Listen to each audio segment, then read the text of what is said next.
Des de Junts per Sant Vicenç volem un futur per tothom. Per això us presentem diferents propostes del nostre programa a les eleccions del 26 de maig.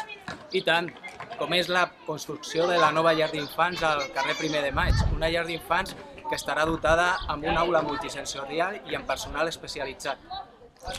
També proposem la universalització de les activitats extraescolars per a tots els nois i noies de Sant Vicenç, amb beques i ajuts. I, lògicament, continuarem en la millora dels equipaments educatius, millores que acaben en la concreció de la reforma integral de l'Escola Sant Jordi, una reforma necessària i una reforma en la que ja tenim el compromís i l'acord amb el Departament d'Ensenyament i una reforma en la que ja tenim un pla director a sobre la taula elaborat. Per tant, això serà una realitat. Per tot això, us demanem que el dia 26 de maig, diumenge que ve, voteu Junts per Sant Vicenç, la millor opció per seguir progressant al nostre municipi.